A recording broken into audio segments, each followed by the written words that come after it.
बिस्मिल्लाहिर्रहमानिर्रहीम और अस्सलाम वालेकुम। 10 मार्च और पाकिस्तान में इतवार की सुबह आज अभी तक की इम्पॉर्टेंट खबरें और मेरा तज्जिया। आज काफ़ी सारी खबरें आपसे शेयर करनी है, इसलिए रन डाउन की बजाय सीधा खबरों की तफसील की तरफ चलते हैं। लेकिन उससे पहले आपको याद करवाएं कि आपने अगर अभी तक इस चैनल को सब्सक्राइब नहीं किया तो ज़रूर कीजिए, ताकि आप हमारी आवाज़ मजबूत कर सकें और इसे दूर तक पहुंचा सकें। पहली खबर की तरफ आते हैं। एक तरफ तो मिस्टर 10% और शहबाज शरीफ जैसे किरदारों को मैंडेट लूट कर जालसाजी के थ्रू चौधरी निज़ामुद्दीन ने प्रेसिडेंट और प्राइम मिनिस्टर की कुर्सियों पर पहुंचा दिया और इलेक्शन हारने वाली बाजी मरियम को वज़ीर आला की कुर्सी पर बिठा दिया। लेकिन दूसरी तरफ इमरान खान और उनकी अहलिया बदतरीन हालात के अंदर जेल काट रहे हैं, उनके ऊपर सख्तियां बढ़ाई जा रही हैं। इमरान खान साहब जिनकी आंखों को इन्फेक्शन हुआ, दांत में भी शदीद दर्द और तकलीफ़ है, जिसकी वजह से वो अपने डेंटिस्ट को मिलना चाह रहे थे, आई इन्फेक्शन की वजह से डॉक्टर से मिलना चाह रहे थे, दोनों की इजाज़त नहीं दी जा रही। सिर्फ़ और सिर्फ उनको तंग करने की भरपूर कोशिश की जा रही है। नए जुल्म, नए ज़ाब्ते जो हैं वो मुसल्लत किए जा रहे हैं और मकसद सिर्फ एक है कि किसी तरीके से इमरान खान को तोड़ लिया जाए। इमरान खान साहब की हमशीरा, आप सब ने उनको सुना भी है, उन्होंने जेल से बाहर आकर अलीमा खानम साहबा ने यह बताया कि उनको आई इन्फेक्शन हुआ और शदीद आई इन्फेक्शन हुआ, दांत में भी तकलीफ़ है और वो अपने डेंटिस्ट और डॉक्टर को दिखाना चाहते हैं, लेकिन उसकी इजाज़त जेल हकाम नहीं दे रहे। दूसरी तरफ जो बुशरा बीबी हैं, उनकी वकील ने यह बयान दिया है और बताया है कि किस बदतरीन तरीके से उन्हें बनी गाला की सब जेल में उनकी मर्ज़ी के बगैर रखा हुआ है और अब उनके बेडरूम के अंदर भी कैमरे नस्ब किए गए हैं। यहाँ ये बात हम सबको याद रखनी चाहिए कि वो एक ख़ातून है। ख़वातीन किसी की भी हों, वो काबिल एहतराम होती हैं। उनके उनके बेडरूम के अंदर कैमरे लगाना, यहाँ तक उनकी वकील ने बताया, मुझे तकलीफ़ हो रही है ये रिपोर्ट करते हुए, लेकिन उनकी वकील ने ये बात बताई है कि बुशरा बीबी ने अपनी वकील को बताया कि उन्हें गुस्ल भी कपड़े पहन कर लेना पड़ता है, क्योंकि उन्हें पता नहीं कि उनके जो बाथरूम है उसमें भी शायद कैमरे लगे हों, क्योंकि छुपा के कैमरे लगाए गए हैं बेडरूम में और सब जगहों पर। आप ज़रा एक मोमेंट के लिए अपने आप को इस जगह पर रखिए या अपने ख़ानदान की किसी खातून को इस जगह पर रखिए और फिर सोचिए कि क्या जुल्म है कि उनको उनके बेडरूम के अंदर भी कैमरों का सामना है। उसके बाद जिस बाथरूम के अंदर उन्होंने गुस्ल लेना है, वहाँ पे भी उनको पता नहीं है कि कैमरे लगे हुए कि नहीं। ये उनकी वकील बता रही हैं। इससे ज़्यादा शर्मिंदगी की, इससे ज़्यादा फाशिज़म की बातें हमने नहीं सुन रखी। और एक तरफ ये हवा देते हैं कि किसी डील के नतीजे में बुशरा बीबी को बनी गाला में रखा गया, हालांकि वो बार बार अदालतों से रुजू कर चुकी हैं, बार बार अदालतों में ये दरख्वास्त कर चुकी हैं कि उन्हें बदतरीन हालात में बनी गाला में रखा हुआ है, उन्हें वहाँ से शिफ्ट किया जाए। मैंने 2 दिन पहले ही कहा था कि एक तरफ एक गैर शरई फैसला करवाया गया, एक झूठा जुल्म पर मबनी फैसला करवाया गया, जिसकी पाकिस्तान क्या इस्लाम की तारीख में कोई मिसाल नहीं मिलती कि एक मर्द और ख़ातून का हुआ निकाह जो है उसको जो है वो ख़त्म करवाने की कोशिश की गई। मीन उसके ऊपर एक झूठा जाली फ़ैसला लिया गया और फिर वो फ़ैसला लेने के बाद उस खातून को उसी बंदे के घर में, उसी मर्द के घर में जिसके साथ ये कहा जा रहा है कि उसका निकाह दुरुस्त नहीं था, उसी के घर में उसको उसी बंदे की मर्ज़ी के बगैर भी और उस खातून की मर्ज़ी के बगैर भी उसी घर में उसे कैद कर दिया गया, उसको सब जेल बना दिया गया। मुनाफ़क़त है कि कहीं ख़त्म नहीं होती। अच्छा जी, अगली खबर की तरफ चलते हैं। तरसीलात ज़र में कमी वाक़या हुई है। बैरून मुल्क पाकिस्तानी जो है 6% से ज़्यादा कमी हुई है। जी हाँ, आपको याद होगा कि इमरान खान ने बड़ी मुश्किल से बैरून मुल्क पाकिस्तानियों को मोटिवेट करके, इंगेज करके तरसीलात ज़र, जिन्हें रेमिटेंसेस कहते हैं, बाहर से जो पैसा बैरून मुल्क रहने वाले पाकिस्तानी पाकिस्तान को भेजते हैं, पाकिस्तान की टोटल इम्पोर्ट जो है वो आज से कोई 2 साल पहले, अब के नंबर्स मेरे सामने नहीं है, 60 अरब के करीब होती थी और हमारी एक्सपोर्ट जो 25-24 अरब पर ये छोड़ के गए थे इमरान खान, उसे उठा के 30 अरब तक लेके गए थे। और तरसीलात ज़र को भी 22 अरब से उठा के इमरान खान 30 अरब तक लेके गए थे और तकरीबन इंपोर्ट और एक्सपोर्ट को बराबर करने की कोशिश की थी। जो हमारा एक ट्रेड डेफिसिट था उसको ख़त्म करने की इमरान खान ने कोशिश की थी और मदद की थी पाकिस्तान की। ओवरसीज़ पाकिस्तानियों ने अपना इत्मीनान दे के जिस बुरे तरीके से उन्हें ट्रीट किया गया, जिस बुरे तरीके से पाकिस्तान की इकॉनमी को ट्रीट किया गया, लगातार बतदरीज उसके अंदर कमी आ रही है। ओवरसीज़ पाकिस्तानी हर गुजरते हुए महीने के साथ कम पैसे पाकिस्तान भेज रहे हैं। तकलीफ़ की बात है ये पाकिस्तान के लिए, ओवरसीज़ पाकिस्तानियों के लिए भी ये तकलीफ़ की बात है, लेकिन मुल्क की तबाही निकाल के रख दिया और वो करें भी तो क्या करें। अच्छा जी, जावेद हाशमी साहब ने एक बयान दिया है। उन्होंने कहा है कि पाकिस्तान के अंदर जो सबसे बड़ी पॉलिटिकल पार्टी है, आप पहले सुन लें उन्होंने क्या कहा है। लेकिन आज भी इस पाकिस्तान की कोई एजेंसी नहीं है। आईएसआई पाकिस्तान की सबसे बड़ी पॉलिटिकल पार्टी है और दुनिया की सबसे बड़ी पॉलिटिकल पार्टी है, जिसके हर फर्द को तनख्वाह भी मिलती है और वो काम भी अपनी पार्टी के लिए करता है और वो बड़ा कमिटेड भी होता है अपनी पार्टी के साथ, यानी आईएसआई के साथ। आपने सुना कि वो कह रहे हैं कि जो पाकिस्तान की इंटेलिजेंस एजेंसी है वो असल में एक पॉलिटिकल पार्टी है जो तनख्वाह भी लेते हैं और काम भी करते हैं। तो वो तो अब सबको सामने नज़र आ रहा है, क्योंकि वो अपने नए बॉस जिनको लेके आए हैं, कमांडर इन चीफ, वो आसिफ अली जरदारी को लेके आए हैं, जिसे पूरी दुनिया मिस्टर 10% कहती है कि हाथ मिलाएं तो अपनी उंगलियां गिन लें। हम नहीं कह रहे, ये इंटरनेशनल मैगजीन और अखबारात कह रहे हैं। और सोचिए कितनी काविश करके अगर आप वोट देते तो शायद 1% वोट भी पूरे पाकिस्तान में आसिफ अली जरदारी साहब को ना मिलता। लेकिन कितनी शानो शौकत और धूम के साथ चौधरी निज़ामुद्दीन ने उन्हें जिताया और ला के उन्हें अपना कमांडर इन चीफ, अपना बॉस और फिर पूरे पाकिस्तान का सदर बनाया है। जाहिर है ख्वाहिश तो उनकी पूरी हुई है, प्लानिंग भी है। मैंने जैसे कल कहा था कि एक पूरी सोच है, स्ट्रैटेजी है। ज़रूर इसके अंदर को अकल होगी जो पूरे पाकिस्तानियों को समझ नहीं आ रही। वो क्या अकल होगी जो किसी को समझ नहीं आ रही, उसके हम सदके ही जा सकते हैं। अच्छा जी, अगली खबर जो है वो हम आपके सामने रखते हैं कि जियो टीवी ये खबर दे रहा है कि जो मुतवक्के वज़ीर ख़जाना है वो बहुत बड़ी मुराद छोड़कर पाकिस्तान आ रहे हैं। औरंगज़ेब, मोहम्मद औरंगज़ेब उनका नाम है। उनके बारे में कह रहे हैं कि जो मुतवक्के वज़ीर ख़जाना है करोड़ों रुपए की तनख्वाह ले रहे हैं और वो छोड़कर वो पाकिस्तान आना चाह रहे हैं और पाकिस्तान के लिए सब कुछ वो कुर्बान कर रहे हैं। ये तो चले आने वाला वक्त बताएगा कि चौधरी निज़ामुद्दीन साहब का ये अपना वज़ीर ख़जाना जो है वो कितना परफॉर्म करते हैं। अच्छा परफॉर्म करेंगे तो हम रिपोर्ट करेंगे, गलत करेंगे तो आपको बताएंगे। लगता नहीं कि वो अच्छा परफॉर्म करेंगे, क्योंकि जब उनका बॉस शहबाज शरीफ बैठा है और चोरों के चोर जो हैं वो सदर और वज़ीर आज़म बैठे हैं, तो ऐसे हालात के अंदर क्या परफॉर्म करना, क्या नहीं परफॉर्म करना। लेकिन फिर भी क्योंकि पाकिस्तान की बात है तो हमारी नेक तमन्नाएं हैं कि पाकिस्तान की चलें, इकॉनमी तो बचे, लेकिन हालात मैंने आपको कहा कि लग नहीं रहे।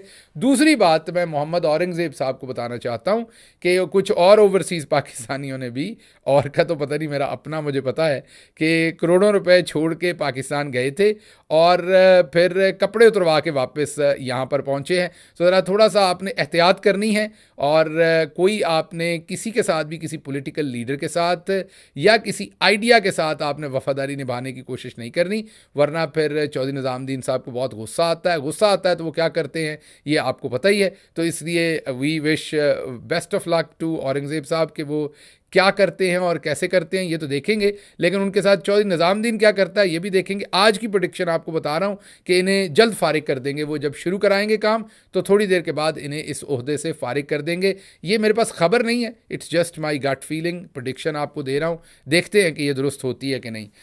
अच्छा जी, मोहसिन नकवी साहब को मुमकिना सेनेटर और वज़ीर दाखिला बनाया जाना है। इसके ऊपर हम तफसीलन बात करेंगे, लेकिन लेटर ऑन, क्योंकि ये बड़ी इंपॉर्टेंट ख़बर है। मैं तफसीली तौर पर आपके सामने इसे रखना चाहूँगा।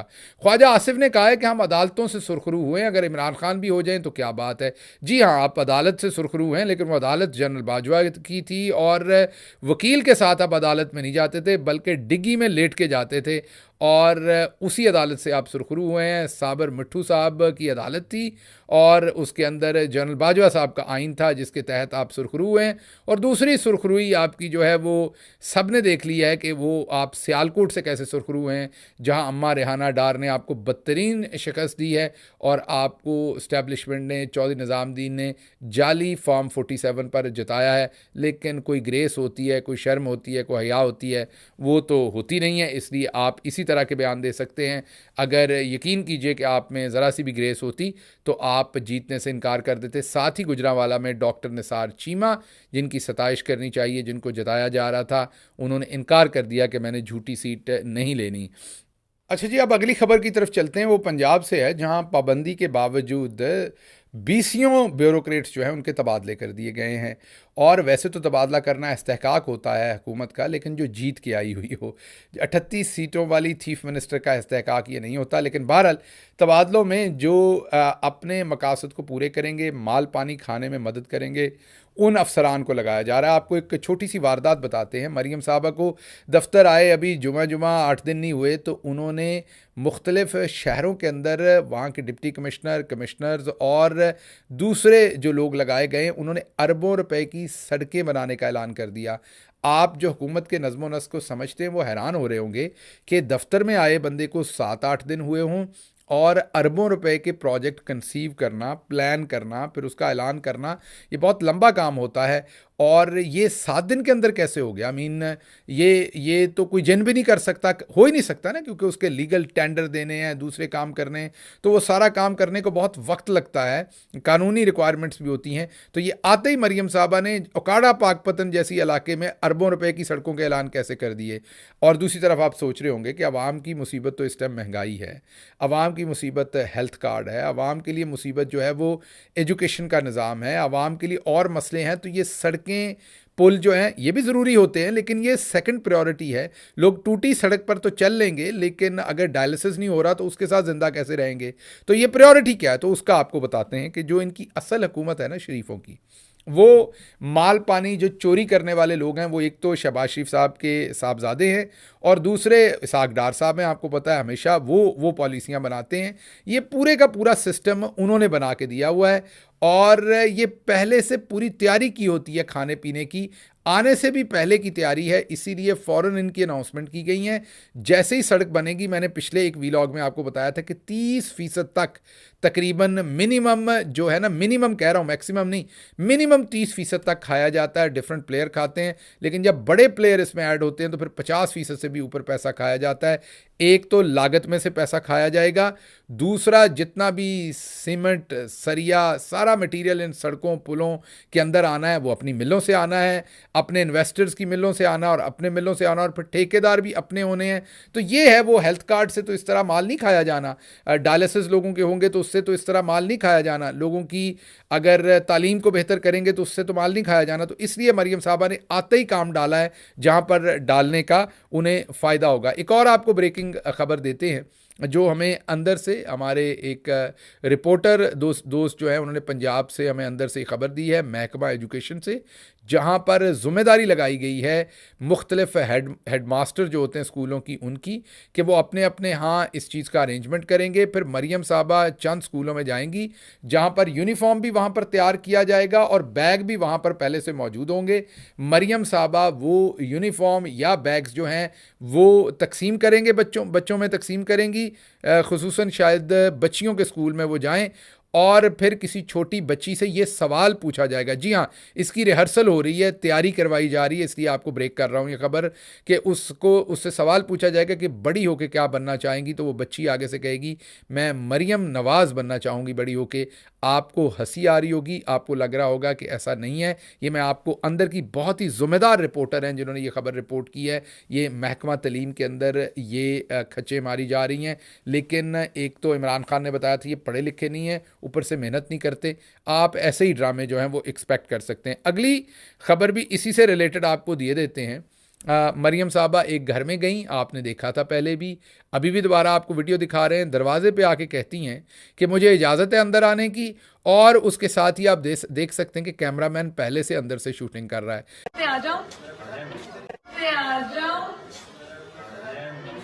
मतलब मरियम साहबा इजाज़त ले रही हैं अंदर आने की, और कैमरामैन जो मर्द है वो पहले से घर के अंदर मौजूद है और काफ़ी दूर मौजूद है मरियम साहबा के, जो पूरे घर की और मरियम साहबा की फुटेज बना रहा है। और घर मुकम्मल साफ़ सुथरा। और उसके बाद वहाँ पर जो बातचीत हुई, वहाँ मरियम बीबी के साथ एक हादसा हो गया। हमने कल भी आपको कहा था ये स्टोरी देंगे आपको, वो हादसा क्या हुआ ज़रा ये गुफ्तगू सुनिए।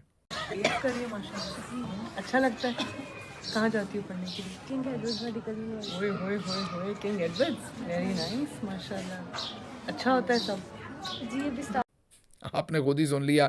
मरियम साहब, मैंने बताया ना कि ड्रामा तो किया जाता है, स्क्रिप्ट पास अब सादा लोग हैं उनको नहीं समझ आती।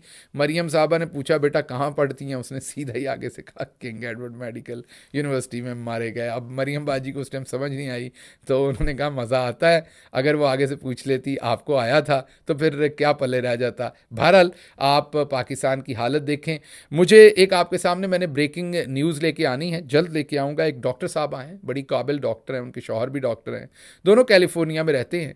उनकी जो आंसर शीट थी उसको नकल करके मरियम बाजी ने अपना एफएससी का पर्चा पास किया था। जी हाँ, ये मुझे उन्होंने कांटेक्ट किया, मुझे उन्होंने खुद ये स्टोरी बताई। डॉक्टर साहबा सर्व करती हैं अमेरिका में, वो डॉक्टर हैं और उनके शौहर भी अमेरिका में डॉक्टर हैं। उन्होंने ये स्टोरी मुझे बताई कि बिल्कुल उनके साथ बैठी थी, उनकी आंसर शीट लेकर उससे नकल करके बाजी मरियम ने एफएससी पास की थी। डॉक्टर साहबा का नाम इसलिए नहीं बता रहा कि उनके जो रिश्तेदार हैं वो लाहौर के अंदर रहते हैं। उन्होंने रिक्वेस्ट की थी कि मेरी सारी फैमिली वहाँ रहती है, ये बहुत ही जो है वो बदला लेने वाली खातून है, उनकी ज़िंदगी वहाँ मुश्किल कर देंगी। लेकिन कोशिश करेंगे कि स्टोरी को किसी ऐसे तरीके से रखें कि अथेंटिसिटी भी हो, आपको ये ना लगे कि हम बस बाजी की मुखालफत में खुद से ये स्टोरी बना रहे हैं।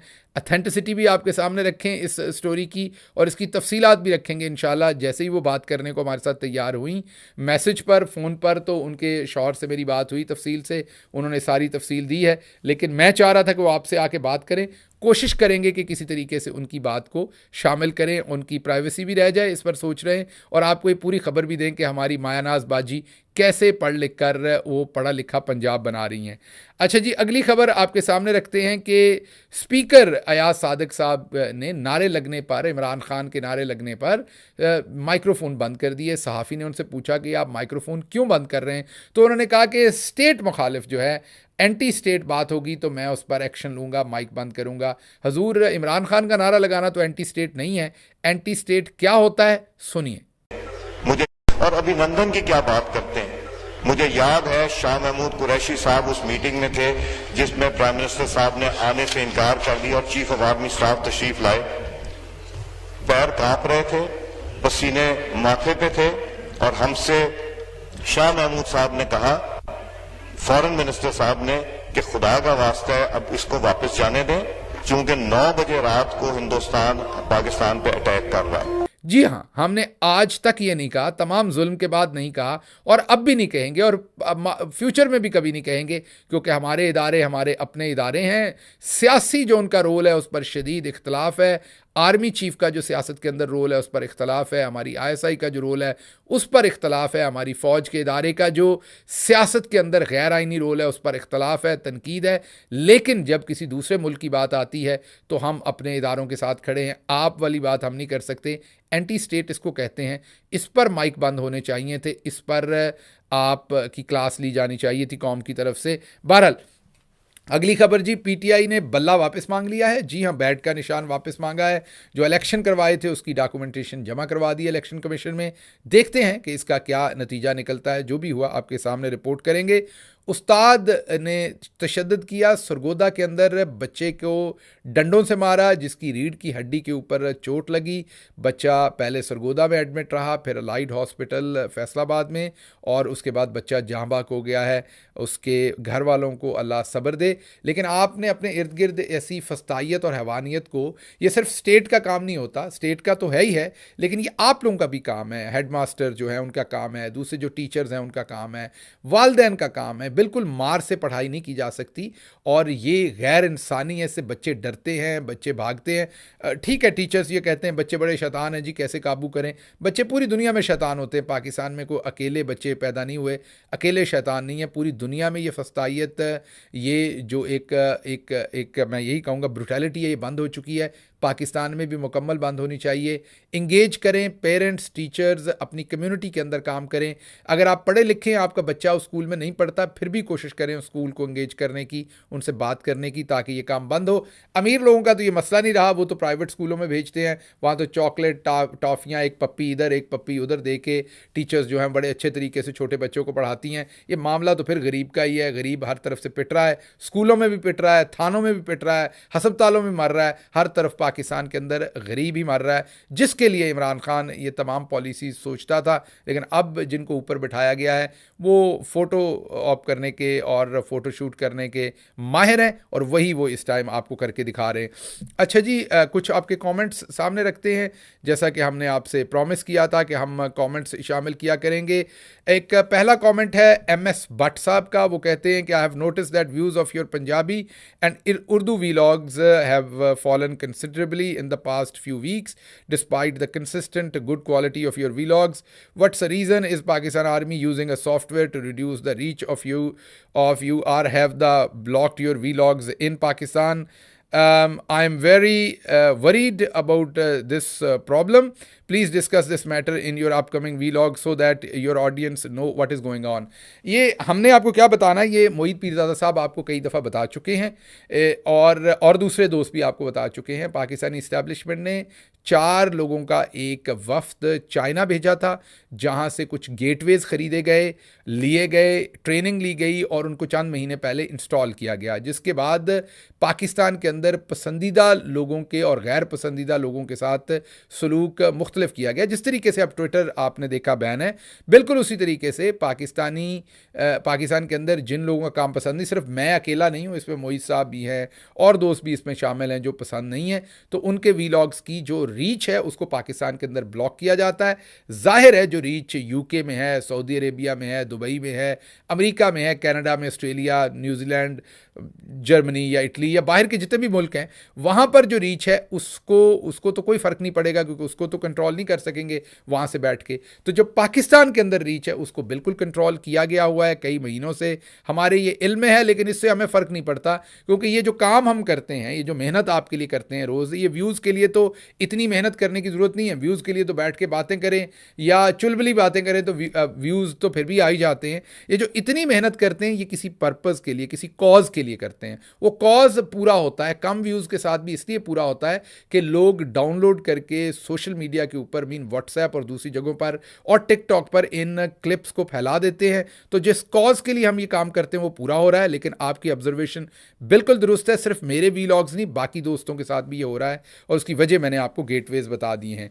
अच्छा जी, अगला कमेंट हुसैन खान साहब का है। When a bunch of non corrupt people unite against one man and spare no effort to ridicule him, blackmail him and attempt to assassinate his character, blindly follow that one man. इसमें कोई शक नहीं है, अब specially जब 10% को ला के मुसल्लत किया गया है कि वो वन मैन इमरान खान था, और सब लोग उसके खिलाफ इसीलिए खड़े हुए थे कि ये सब कुछ किया जाए। अच्छा जी, अगला कमेंट अतीक राणा साहब का है। गिल साहब, क्या ये निज़ाम ऐसे ही चलता रहेगा?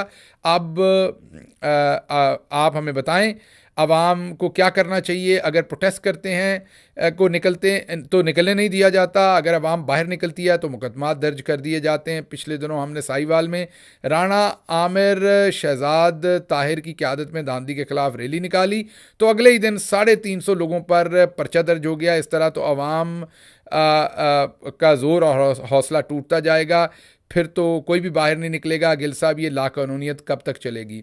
देखिए, मैं आपको बड़ी सादा बात बताता हूँ। लगेगा ऐसे ही कि धुंध है, अंधेरा है, आगे कोई रास्ता नहीं है।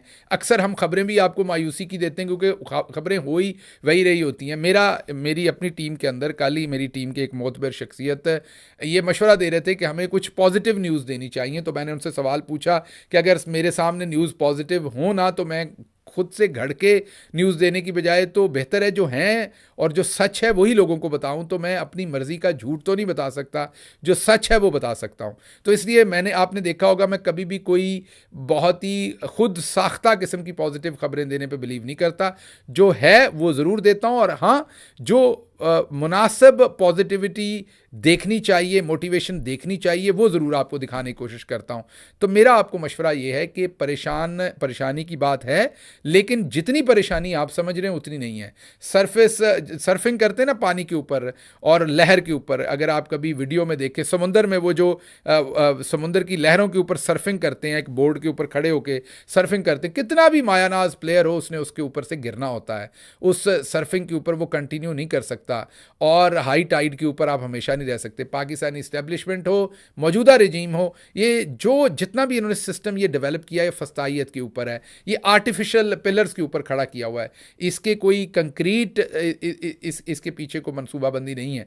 इसलिए आपको परेशानी लेने की ज़रूरत नहीं है। आज नहीं तो कल आपको ये सारा सिस्टम धड़ाम होते नजर आएगा। सब्र करना पड़ेगा, सब्र और कंसिस्टेंसी और एफर्ट जो है वो हमने जारी रखनी है। ये आप देखिए कि जो फस्तायत पहले थी वो आज नहीं है, जो आज है वो कल नहीं रहनी। अगर हमारे पास अगर तो कोई ऑप्शन हो ना कि पाकिस्तान छोड़ सकते हैं, आप लोग मार्स पे जाके रह सकते हैं, पाकिस्तान छोड़ देने का मतलब पाकिस्तान छोड़ के बाहर नहीं आ जाना। ये जो अमेरिका कनाडा में रह रहे हैं ये वहाँ से फिजिकली तो बाहर आ गए हुए हैं, लेकिन क्या ये छोड़ पाएँ? यूरोप में रहने वाले, सऊदी अरब में रहने वाले, दुबई में रहने वाले, दिल तो वही है ना। तो पाकिस्तान तो आप छोड़ नहीं सकते, दिल तो आपका वहीं जुड़ा है। इसलिए जब इसको छोड़ नहीं सकते तो फिर इसी को ठीक करना है ना। तो उसके लिए मुतवातर एफर्ट करनी पड़ेगी, मायूसी को अपने ऊपर गालिब नहीं होने देना। बिल्कुल बुरे हालात हैं लेकिन इनका मुकाबला करना और इंशाल्लाह ये ठीक होंगे। अच्छा जी, आज का वीलॉग पंजाबी जो है वो बड़ा इंटरेस्टिंग है। वो इसलिए है कि साबर मिट्ठू प्लस, जी हाँ, नए साबर मिट्ठू आए हैं मार्केट में, उनके ऊपर हम वीलॉग करेंगे। नए चौधरी निज़ामुद्दीन, नए साबर मिट्ठू। तो साबर मिट्ठू प्लस वर्जन लॉन्च हुआ है। ये क्या मामला है सारा, ये आपके सामने रखेंगे और तफसील से इस पर आज के पंजाबी वीलॉग में बात करेंगे। मुझे इजाज़त दीजिए। अल्लाह आपका हामी नासिर हो। पाकिस्तान जिंदाबाद।